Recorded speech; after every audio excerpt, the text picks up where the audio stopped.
Unit 1 Ecosystem, Biodiversity and Natural Resources. Short important questions we are discussing now. Decomposers.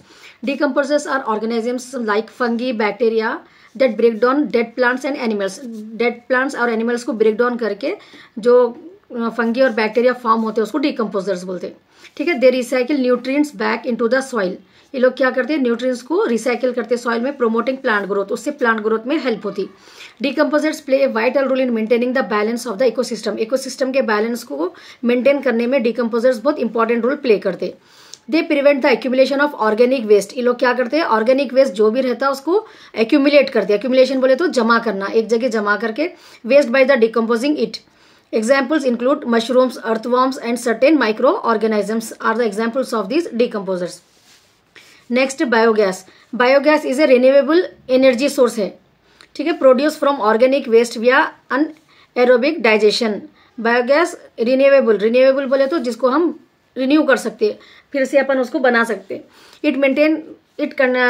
Biogas contain mainly methane, CH4 and carbon dioxide CA2. Common source include animal डंग और crop के जो भी residues रहते हैं और kitchen का जो भी वेस्ट रहता है उससे अपन ये बायोगैस फॉर्म होती. बायोगैस को अपन जो है सो कुकिंग के लिए, इलेक्ट्रिसिटी जनरेशन के लिए और इको फ्रेंडली व्हीकल फ्यूल के लिए भी यूज कर सकते. It reduces green house gas emission and dependence on fossil fuels. Next, rain water harvesting. Rain water harvesting involves collecting. Rain water harvesting क्या है, ये पानी को अपन जो कलेक्ट करते हैं, स्टोर करके रखते हैं रेन वाटर को फॉर द फ्यूचर यूज के लिए. ठीक है. जो भी रेन वाटर आता है रेनी सीजन में अपने को, हम क्या कर रहे हैं, उसको स्टोर करके रख रहे हैं फ्यूचर यूज के लिए. इसके लिए मेथड्स क्या है, रूफ के ऊपर टॉप बना के जो है सब पानी को कलेक्ट करते हैं. Harvesting and surface runoff collection, और या सरफेस कोई ऐसा जो है सो रास्ता बनाते कि जो भी रेन वाटर रहता वो जो है सो एक जगह आके कलेक्ट हो जाना. It reduces water scarcity and dependence on ground water sources. Rain water को अगर अपन कलेक्ट करके रख लिए तो इससे वाटर की स्केर्सिटी जो है सो कम हो जाती, और ग्राउंड वाटर जो है अपन बॉली से, बोरवेल से जो वाटर यूज करते हैं अपन, उसका भी जो है सो उसके ऊपर डिपेंडेंट रहने की जरूरत नहीं पड़ती. Helps recharge aquifer and prevents urban flooding. और जो है सो रेन वाटर उससे जो है सो aquifer and prevent urban flooding से भी बचाता है. A sustainable of and eco friendly approach to water management. Water management के लिए एक बेटर अप्रोच है rain water harvesting. It plays very important role for the water management. Next, biotic components and ecosystem. Biotic components क्या है, living organisms. Ecosystem के components are classified into two types, biotic and abiotic. Biotic components जो है सो living organisms रहते हैं ecosystem के. Non living organism abiotic. They are divided into producers. इसके अंदर क्या है, 3 टाइप्स के हैं. ठीक है. प्रोड्यूसर्स जो प्लांट प्रोड्यूसर्स प्लांट प्रोड्यूस करते हैं, और एनिमल्स कंज्यूमर्स है इसमें, and decomposers bacteria and fungi. Producers create energy by photosynthesis. Plants क्या करता है, फोटोसिंथेसिस के जरिए से forming the base of the food chain. Food chain का बेस है ये प्लांट्स, प्रोड्यूसर जो रहते. Consumers include herbivores, carnivores, omnivores and scavengers. ये जो है सो 4 टाइप्स के जो है सो कंज्यूमर्स हैं. डिकम्पोजर्स क्या होता है, recycle nutrients by breaking down organic matter को ब्रेक डाउन करके उन्हें न्यूट्रिएंट्स को रिसाइकिल करता है decomposers. Next, unit 2 environmental pollution, global issue and legislation. Wildlife protection act enacted. ये वाइल्ड लाइफ प्रोटेक्शन एक्ट जो है सो 1972 में इनैक्ट हुआ इन इंडिया में, टू प्रोटेक्ट वाइल्ड लाइफ को बचाने के लिए और उनके हैबिटेट्स को. Prohibiting hunting. ये एक्ट में क्या क्या है, अपने को हंटिंग को प्रोहिबिट कर दिए, लोग रोक दिए. Trading of endangered species. Endangered species का जो है सो ट्रेड करना, लोग खरीदते जो बेचते थे उसके ऊपर जो है सो रोक लगा दिए, और जो है सो प्रोहिबिट कर दिए हंटिंग को भी. Endanger animal. Established national park establish करिए लोग, wildlife sanctuaries and biosphere reserve. Provide legal framework बनाने से क्या हो गया, बायोडाइवर्सिटी कन्वर्सेशन हो गया. प्रोमोट्स अवेयरनेस, लोगों को अवेयर कर रहे लोग, and implementation of wild life conversation measures. ये जो है सो वाइल्ड लाइफ प्रोटेक्शन के एक्ट में अपने को 5 पॉइंट्स लिखना है कि वो कब इनैक्ट हुआ, 1972 में इंडिया में. और जो है सो इसका मेन प्रोहिबिट क्या करते हैं लोग, हंटिंग को और इसके ट्रेड को, इंडेंजर स्पीसीज के ट्रेड को जो है सो प्रोहिबिट करते। इस्टेब्लिश क्या करे वो लोग, national park, wild life sanctuaries बोल के और बायोस्फीयर रिजर्व्स जहां पर एनिमल्स को सेव करके रखते लोग।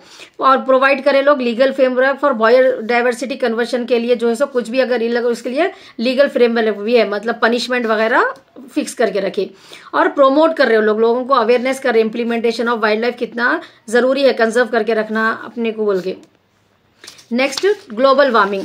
Global warming refers to the rise in earth's temperature. Global warming क्या है, राइज मीन्स बढ़ना, इंक्रीज होना अर्थ का temperature due to greenhouse gases की वजह से अर्थ के टेम्परेचर में राइज हो रहा।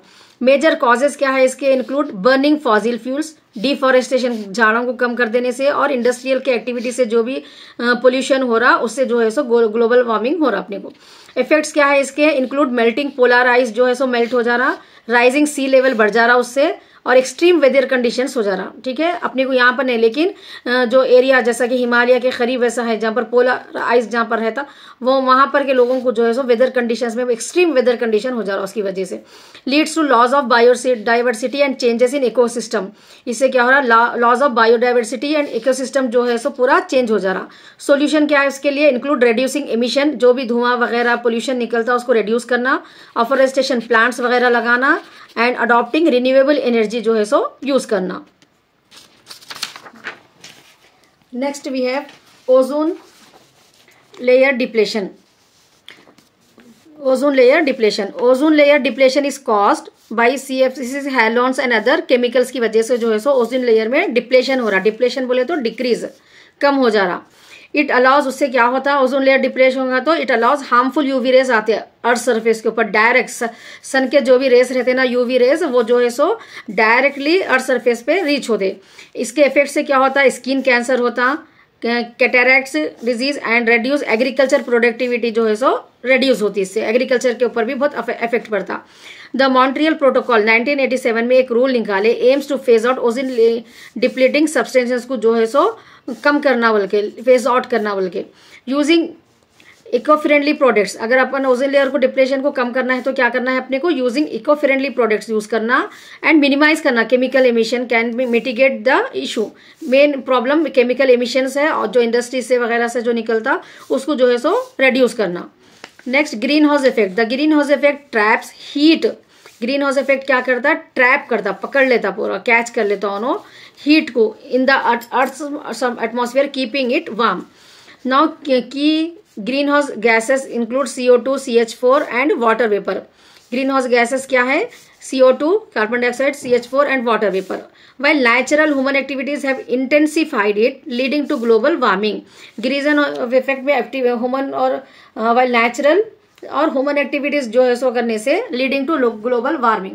Causes rising temperature. अगर अपन ग्रीन ऑफ इफेक्ट को नहीं मेंटेन करके रखे, अगर इसको नहीं फॉलो करे तो क्या हो जाता है, उसके कॉजेस क्या होते हैं, राइजिंग टेम्परेचर हो जाता है, डिसरप्टेड वेदर पैटर्न में डिस्टर्बेंस हो जाता एंड ग्लेशियर्स जो है सो मेल्ट हो जाते। Solution include reducing emission, energy conservation and reforestation, same points. Next, prevention measures for air pollution. Air pollution को कम करने के लिए क्या प्रिवेंटिव मेजर्स अपने को लेना पड़ता। Promote the use of renewable energy sources like solar, wind और हाइड्रो इलेक्ट्रिसिटी जो है सो यूज करना उसके लिए। रेड्यूस व्हीकुलर एमिशन, व्हीकल्स का जो एमिशन निकलता उसको रेड्यूस करना बाय इंकरेजिंग पब्लिक ट्रांसपोर्ट। ठीक है, public metro use, metro trains और जो है सो पब्लिक बसेस ये ऐसा यूज करके जो है सो व्हीकल्स को करना, कम करना, और या तो इलेक्ट्रिक व्हीकल्स को यूटिलाइज करके अपन जो है सो व्हीकल एमिशन जो हो रहा उसको अपन रेड्यूस कर सकते जो एयर पोल्यूशन को कॉज कर रहा सो। Next, implement strict industrial emission. Strictly जो है सो इंडस्ट्रियल के एमिशन जो गैस को एयर पोल्यूट कर दे रहे, standards are use for air purifiers. Increase green cover through afforestation. जहां पर भी इंडस्ट्रियल एरिया है उसके रिलेटेड जो है नियर जो है सो अफॉरेस्टेशन, फॉरेस्ट पे सब ग्रीन प्लांट्स वगैरह लगा के जो है सो उसको एयर पोल्यूशन को भी डिक्रीज कर सकते हैं अपन अर्बन ट्री प्लांटिंग करके। और एजुकेट करना पीपल को अबाउट द हार्मफुल इफेक्ट जो भी होते एयर पोल्यूशन के एंड वेज टू रेड्यूस और उसको किस तरीके से अपन रेड्यूस कर सकते हैं। Now next unit 1 long is questions. Now unit 1 ecosystem, biodiversity and natural resources. Long questions we are discussing now. Explain the scope and importance of environmental studies. Explain the scope and importance of environmental studies. का scope क्या है और उसकी importance क्या है? Why we are studying this? That is the question. ठीक है, scope क्या है और importance क्या है environmental studies की? Introduction. Environmental studies in an interdisciplinary field that examine the relationship between humans and the environment. ठीक है, environmental studies क्या है? ये जो है सो रिलेशनशिप बताता ह्यूमंस का with the environment. That is called as environmental studies. It integrates knowledge from natural and social sciences to understand environmental issues. Environment के जो भी इश्यूज रहते हैं, aiming to promote sustainable practices. और जो है सो जो भी प्रॉब्लम्स हो रहे हैं अपने एनवायरमेंट को, जो एयर पोल्यूशन, वाटर पोल्यूशन, ये जो है उसको जो है सो कैसा रेक्टिफाई, कैसा कम डिक्रीज करना, अपन क्या प्रैक्टिसेस जो है सो यूज करते हैं, that we learn in environmental studies. Scope, ecosystem understanding. Ecosystem understanding, this is the heading. You have to write the headings and underline it in the exam. ठीक है, it involves studying the components of ecosystem. Ecosystem में इस environmental studies का main concept क्या है इसको अपन अब इसमें जो है सो इकोसिस्टम अंडरस्टैंडिंग में, इकोसिस्टम जो है सो अपन इसमें स्टडिंग ऑफ कंपोनेंट्स. ठीक है, इकोसिस्टम में अपन इसके कंपोनेंट्स के बारे में पढ़ते, प्रोड्यूसर्स, कंज्यूमर्स, डिकम्पोजर्स, कैसा एनवायरनमेंट में एक दूसरे से इंटर रिलेटेड है ये, एंड देयर इंटर रिलेशनशिप. ठीक है, ecosystem understanding it involves studying the components. ठीक है, कंपोनेंट्स ऑफ इकोसिस्टम के बारे में अपन पढ़ रहे हैं. यहाँ पर इकोसिस्टम के कंपोनेंट्स क्या है? Producers, consumers and decomposers. और उनका जो है सो एक दूसरे से इंटर रिलेशनशिप कैसा है, वैसा वो अपन इकोसिस्टम की अंडरस्टैंडिंग होती है अपने को इन्वायरमेंटल स्टडीज में. Next, biodiversity conversion. This area focuses on preserving species.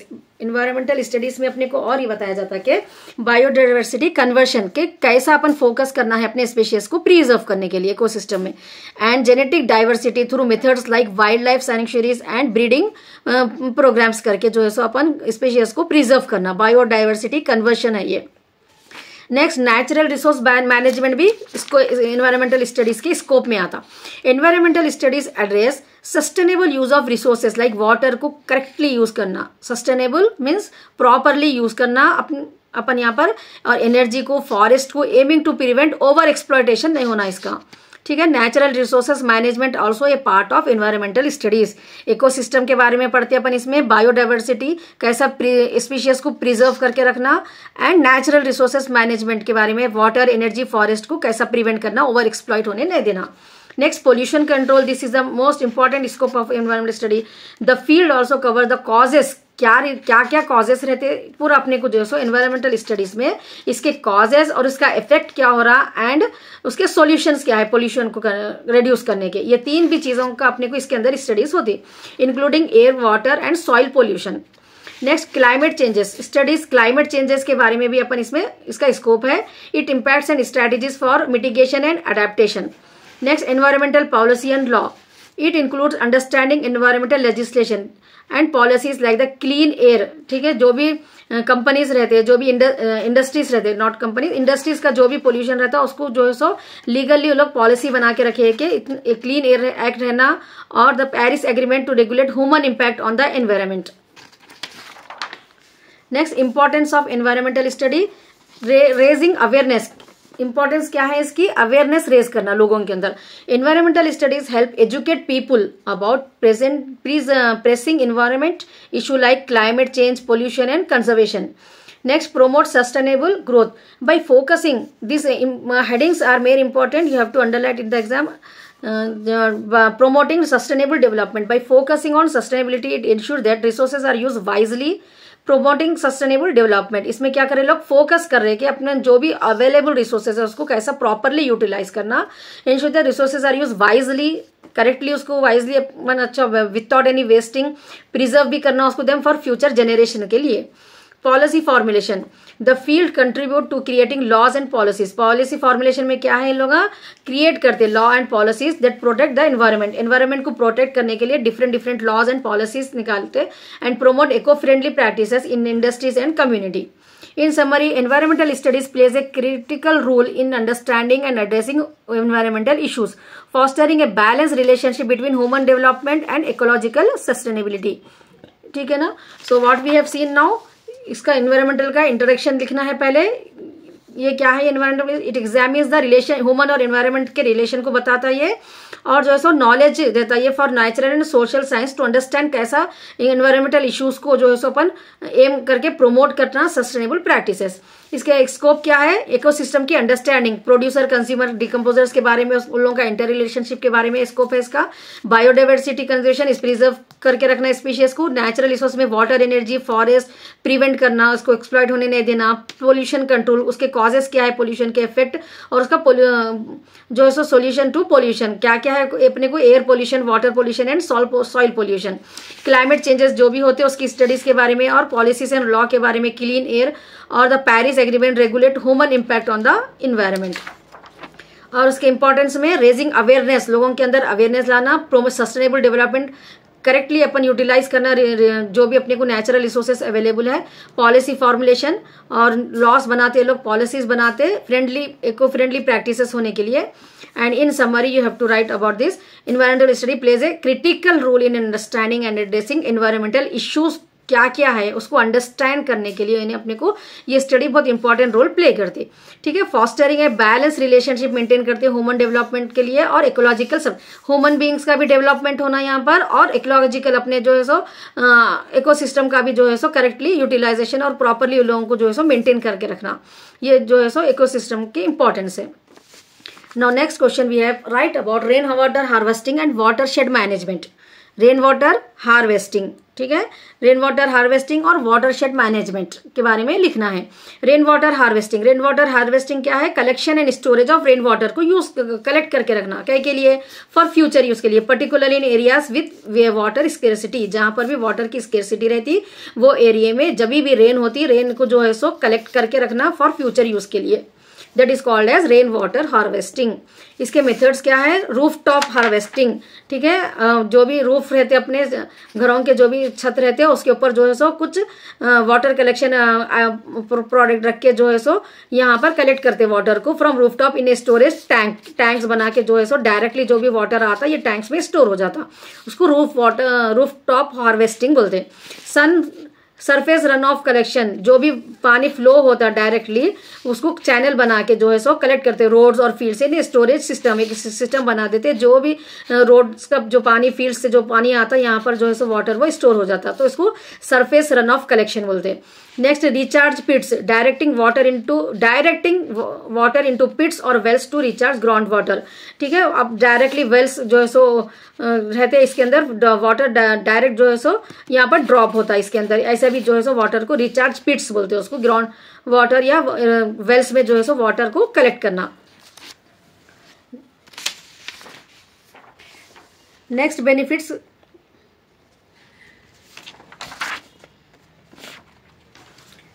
कंजर्व्स water by reducing dependence on municipal suppliers, conserve करना वाटर को बाय रिड्यूसिंग, डिपेंड रहना म्युनिसिपल सप्लाईज तक, reduces flood risk and help recharge ground water. इसके benefit क्या है, reduces flood risk कम होता है, and help recharge ground water, recharge होने से फ्लड्स वगैरह। Cost effective specially in areas with high water bills, जहां पर वाटर बिल्स ज्यादा होते, ऐसा प्रोसेस करने से जो है सो वहां पर कॉस्ट इफेक्टिव होता है। Next watershed management, watershed management focuses on managing the land, watershed management focus on managing the land, water and resources in a watershed to maintain ecological balance होना बोल के ये जो है सो मैनेज करते हैं लोग लैंड, वाटर एंड रिसोर्सेज को in a watershed to maintain ecological balance. इसके कंपोनेंट्स क्या है, soil conservation, preventing erosion through techniques like terracing and afforestation. यहाँ पर जो है सो सॉइल अगर प्रॉपरली नहीं रहे तो यहाँ पर वाटर जो है सो फ्लो हो जाता ज्यादा, तो ये लोग सॉइल वाटरशेड मैनेजमेंट में क्या करते हैं, सॉइल कंजर्व करके रखते हैं लोग, टेक्निक्स, इरोशन नहीं होना सॉइल का बल्कि, क्योंकि सॉइल में वाटर स्टोर होकर रहता। टेरेसिंग और अफॉरेस्टेशन, फॉरेस्ट वगैरह लगा के जो है सो लोग टेरेसिंग करके वाटर को जो है सो यहाँ पर स्टोर करके रखते हैं सॉइल कंजर्वेशन मेथड से, क्योंकि वाटर को रोकने के लिए। रिफॉरेस्टेशन, प्लांट ट्रीज जहां पर भी ज्यादा होते हैं वहां पर वाटर ऑब्जर्व होता ज्यादा, इंप्रूव वाटर ऑब्जर्प्शन बहुत होता उधर। Water quality management, assuring clean water by managing waste and runoff, और यहाँ पर ये लोग जो है सो क्वालिटी को भी वाटर की मेंटेन करके रखते हैं। Importance prevent flooding and ensure sustainable water supply. ये वाटरशेड मैनेजमेंट का इंपॉर्टेंस क्या है कि फ्लड न होना, वाटर को प्रॉपरली स्टोर करके रखना। अगर ये नहर है तो क्या होता है, फ्लड आ जाता है एरियाज में, तो उसको फ्लड को प्रिवेंट करते हैं लोग। और वाटर सप्लाई, जो भी एरिया में प्रॉपरली वाटर सप्लाई करते after rainy season. Promotes biodiversity and supports agriculture, और जो है सो एग्रीकल्चर को यहाँ पर सपोर्ट करते हैं लोग प्रॉपरली वाटर प्रोवाइड करके। By integrating rainwater harvesting and effective watershed management, communities can ensure better water availability. अगर अपन रेन वाटर हार्वेस्टिंग को और वाटरशेड मैनेजमेंट के रूल्स को फॉलो करें तो कम्युनिटी जो भी लोग हैं कैन इंश्योर बेटर, सबको जो है सो बेटर वाटर अवेलेबिलिटी और एनवायरमेंटल सस्टेनेबिलिटी भी रहती, वो ग्रीन जो है सो अपने को रहता हमेशा। Next question number 3, explain the classification of ecosystem. Ecosystem can be classified based on various factors such as location. Ecosystem पे बहुत सारे फैक्टर्स पे क्लासिफाइड है, लोकेशन पे, climate and the types of organism present. ठीक है, broadly ecosystem are categorised into terrestrial ecosystem and aquatic ecosystem. These are the two types we are discussing now. Terrestrial ecosystem, these ecosystem are found on land, ये land के ऊपर रहते हैं ये ecosystem, and are influenced by factors like temperature, precipitation और soil type का इन लोगों के ऊपर बहुत इफेक्ट होता। Forest ecosystem characterized by dense tree cover, बहुत सारे forest can be further classified into forest ecosystem में अपने को फॉरेस्ट जो है सो classified into tropical rain forest, temperate forest, boreal forest. ठीक है, found in equatorial region, these forest are warm बहुत रहते हैं and wet with high biodiversity. And temperate forest found in moderate climate, जहाँ पर मॉडरेट क्लाइमेट रहता है ना वो एरिया में ये टेम्परेट फॉरेस्ट रहते हैं विद डिस्टिंक्ट सीजन्स के हिसाब से यहाँ का कंडीशन रहता है लोगों का। Boreal forest taiga, cold climate with coniferous trees and harsh winter, ये जो है सो कोल्ड क्लाइमेट्स जहाँ पर भी ज्यादा रहता वहां पर जो है सो बोरियल फॉरेस्ट रहता। Next, desert ecosystem. Desert are dry region, desert किसको बोलते हैं, ड्राई रीजन को बोलते हैं विथ लिमिटेड रेनफॉल, वहां पर रेनफॉल बहुत कम होती। Hot deserts, cold desert, two type of deserts है। Like Sahara characterised by high temperature रहता है वहां पर, sparse vegetation. Cold desert like Gobi with lower temperature रहता बट स्टिल लिमिटेड रेनफॉल भी रहती वहां पर। Grassland ecosystem dominated by grasses, grassland ecosystem में क्या रहता, पूरी ग्रास रहती, दे हैव मॉडरेट रेनफॉल रहती वहां पर and are found in regions like the prairies and savannas. This ecosystem support large herbivores और प्रेडिटर्स रहते वहां पर, ज्यादातर जो है सो हार्बिवोर्स एनिमल जो ग्रास के ऊपर डिपेंड रहते ना उनके फूड के लिए, वो लोग जो है सो यहाँ पर ग्रासलैंड इकोसिस्टम में रहते। Next we have tundra ecosystem found in polar regions, polar regions में ये रहता। टंड्रास आर कोल्ड रहता है या विथ लो टेम्परेचर, बिल्कुल टेम्परेचर वहाँ का लो रहता एंड लिमिटेड वेजिटेशन रहता वहाँ पर। दे सपोर्ट हार्डली प्लांट्स, ठीक है, यहाँ पर इतना वेदर वो रहता है कि वहाँ पर प्लांट्स ज्यादा एग्जिस्ट नहीं करते, hardly plants animals adapted to extreme condition. और जो जैसा कि बेर वगैरह जो रहते हैं ना लोग जो है सो जो एक्सट्रीम कंडीशन को अडेप्ट कर सकते हैं, वैसे एनिमल्स, रेयर एनिमल्स वहां पर जो है सो पाए जाते हैं। Next we have aquatic ecosystem. So what we have seen now, terrestrial ecosystem, इसके अंदर क्या लिखना है आपको, ट्रॉपिकल फॉरेस्ट के बारे में। फॉरेस्ट 3 टाइप्स के रहते हैं, tropical forest, temperature, boreal forest. Then desert ecosystem, उसके अंदर आपको hot desert, cold desert. Grassland ecosystem, उसके अंदर जो है सो आपको ग्रास, सवानास, पेरेरियास, यहाँ पर हार्बिवर्स, पेरिडेटर्स ज्यादा रहते हैं। उसके बाद टंड्रा इकोसिस्टम, ये जो है सो पोलर रीजियंस में फाउंड होता and it is supported, hardly plants रहते हैं वहां पर और एनिमल जो एक्सट्रीम कंडीशन को अडेप्ट कर सकते हैं वैसे टाइप के एनिमल्स वहां पर रहते। ठीक है, next we have aquatic ecosystem. Ecosystem terrestrial में देखे अपन, now second one is aquatic ecosystem. These ecosystem are found in water bodies, ये क्या है, वाटर बॉडीज, वो लैंड पे था। Are classified into 2 types mainly. Marine ecosystem found in ocean, seas में रहता है ये। These ecosystem have highly salinity and include coral reef ecosystem, biodiverse area found in warm shallow water, जहां पर रहता उसको अपन क्या बोलते हैं, कोरल रीफ इकोसिस्टम बोलते हैं। Estuaries where fresh water meet salt water, fresh water जहां पर सॉल्ट वाटर से मीट होता उसको क्या बोलते हैं अपन, estuaries, creating a highly productive environment.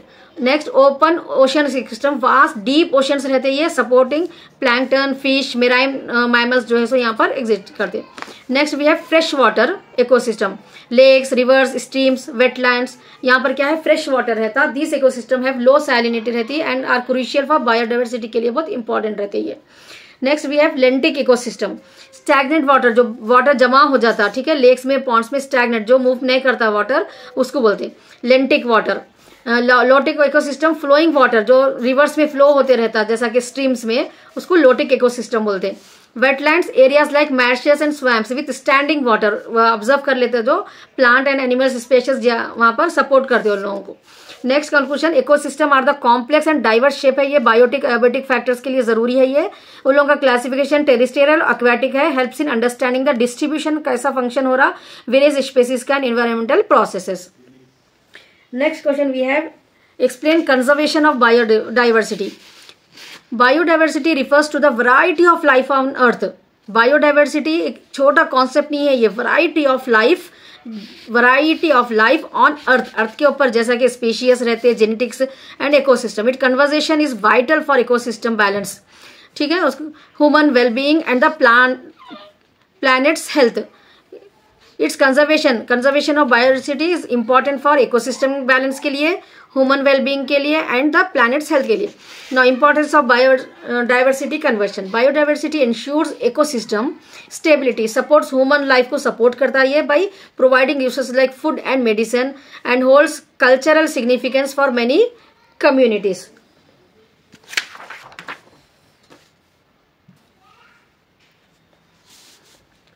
Threats to biodiversity, habitat destruction, deforestation and urbanization reduce natural habitats. Threats to biodiversity means biodiversity को कैसा reduce कर हो जा रहा है, क्या क्या चीज़ें जो है affect कर रही है। habitat destruction, deforestation करने से, urbanization आने से जो है सो इसको threat है ये biodiversity को। pollution से, chemicals harm wildlife and ecosystem, climate के changes से, alter habitats of disrupt species, over exploitation की वजह से, ओवर हंटिंग कर रहे हैं या ओवर फिशिंग कर रहे हैं, डिप्लीट, इससे स्पीशीज जो है सो कम हो जा रहे। इंसेसिव species, non native species threaten local biodiversity, non native के स्पीशीज आके जो है सो इससे भी थ्रेटन हो रहा लोकल बायोडाइवर्सिटी को, उसको क्या बोलते हैं अपन, invasive species. Next conservation strategies, इसको कन्वर्शन के लिए क्या रोकने के, थ्रेटन से दूर करने के लिए क्या करना है कन्वर्जेशन में, इन सिटू, ये आपको शॉर्ट में आ सकता है in situ conservation. Protecting species with their natural habitat, ठीक है, प्रोटेक्ट करना है स्पेशीज को उन लोगों किस नेचुरल हैबिटेट से, through protected areas, wildlife corridors and sustainable land use से, उसको क्या बोलते हैं अपन, in situ conservation. Ex situ conservation, preserving species outside their habitat via zoos में या बोटानिकल गार्डन में या सीड बैंक्स में रख के जो है सो लोगों को प्रिजर्व करना। ये उन लोगों की ओन नेचुरल हैबिटेट जैसा है, जैसा भी लोग ग्रास में उसमें रहते हैं वहीं पर रख के उस लोगों को कॉरिडोर्स, वाइल्ड लाइफ कॉरिडोर्स लगा के यहाँ पर सस्टेनेबल लैंड यूज करके, जो भी लैंड ओपन लैंड रहती है उसको यूज करके जो है सो यहाँ पर यूज कर रहे हैं इन सिटू कंजर्वेशन में। एक्स सिटू कंजर्वेशन में क्या कर रहे हैं, प्रिजर्व कर रहे हैं लोगों को जू में, बॉटेनिकल गार्डन, सीड बैंक्स में। Community involvement, local participation in conservation through sustainable practices and eco tourism, और यहाँ पर कम्युनिटी को भी इन्वॉल्वमेंट हो रहा है। इको टूरिज्म, जू को जो जैसे अपन चाहते हैं ना स्पीशीज को देखने करने के लिए वो। Legislation, government implement laws and policies to protect biodiversity and promote sustainability, इसके लिए जो है सो बहुत सारे गवर्नमेंट इंप्लीमेंट करी laws and policies. Conclusion, conversion biodiversity is essential, conversion of biodiversity is essential. Conversion is nothing but how to save the species life, ठीक है, for maintaining healthy ecosystem and human life. A combination in Situ and ex situ conversation method से, community engagement रहने से, strong policies बनाने के से क्या हो रहा, अपने को प्रोटेक्ट हो रहा our planet's biodiversity. Next question, explain producers, consumers and decomposers of ecosystem. In an ecosystem, energy flows through different trophic levels, with organisms playing specific roles in the transfer of energy.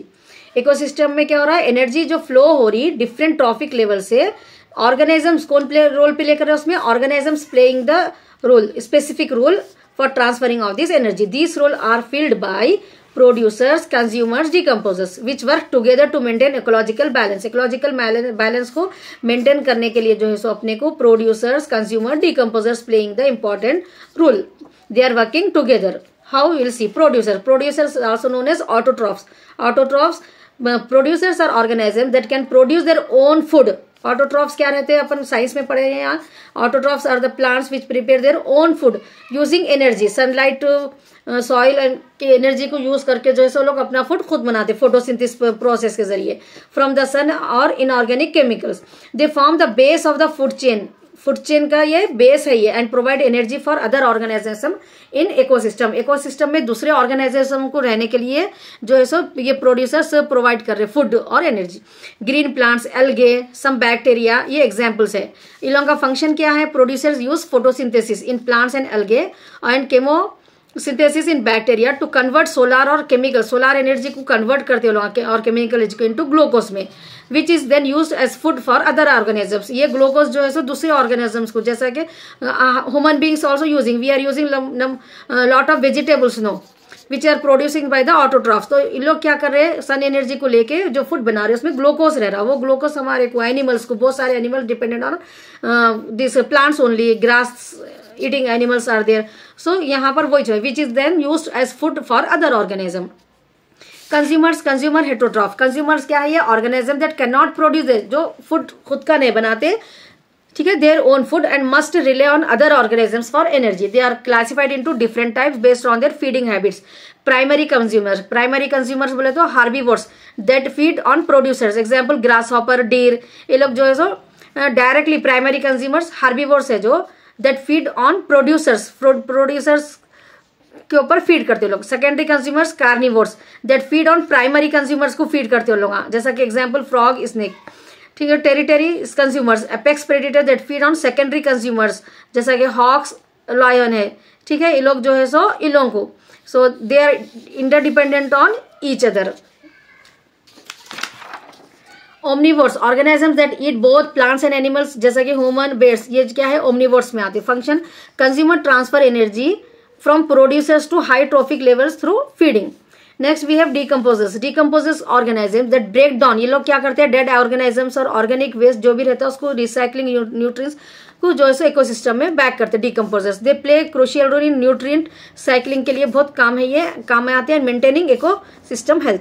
Example bacteria, fungi, earthworms and other scavengers, ये जो है सो decomposers के examples है। Function क्या है इन लोगों का, डिकम्पोजर्स ब्रेक डाउन, इन लोगों का मेन काम क्या है, ब्रेक डाउन करना है ऑर्गेनिक मैटर को, जो भी डेड एनिमल्स जो लैंड पे पड़े हुए रहते हैं ना, और जो भी न्यूट्रिएंट्स वगैरह जो रहते हैं, सिंपलर सब्सटेंस, प्लांट्स जो ड्राई हो जाते हैं, releasing nutrients like nitrogen and carbon back into the soil which can be use by producers to create new biomass. फिर ये लोग क्या, ये डिकम्पोजर्स का जो भी रहता है न्यूट्रिएंट्स, ये अपन यूज करके क्या है, प्रोड्यूसर्स को फिर न्यू बायोमास फॉर्म होता है अपने को। Next conclusion, producers, consumers and decomposers form are and an interconnected web in an ecosystem with energy flowing from producers से कंज्यूमर्स को, कंज्यूमर्स डिकम्पोजर्स में जा रही फाइनली वो, दिस साइकिल जो है सो ये इसको वेब बोलते हैं, ठीक है, इकोसिस्टम वेब। वेब में क्या हो रहा है यहाँ पर, प्रोड्यूसर्स, कंज्यूमर्स एंड डिकम्पोजर्स, ये एक साइकिल के तरह चलते जा रहा। डिकम्पोजर्स हो जा रहा, फिर प्लांट न्यू फॉर्म कर रहे, फिर जो है सो कार्निवर्स लोग खा रहे, फिर हार्बिवर्स खा रहे, फिर ओमनिवर्स इसको यूज कर रहे, फिर जो भी वेस्ट जा रहा फिर डिकम्पोज हो रहा, ऐसा जो है सो साइकिल चलते जा रही। वेब का भी आंसर आया तो आप लोग यही लिख सकते हैं, ठीक है। With energy flow this cycle ensure the continuous flow of energy and nutrient maintaining the stability and sustainability of the ecosystem, ठीक है। इन क्वेश्चन में आपको अगर इकोसिस्टम वेब भी आया तो आप ये सीख सकते, इकोसिस्टम साइकिल भी आया तो आप ये आंसर ही लिख सकते हैं।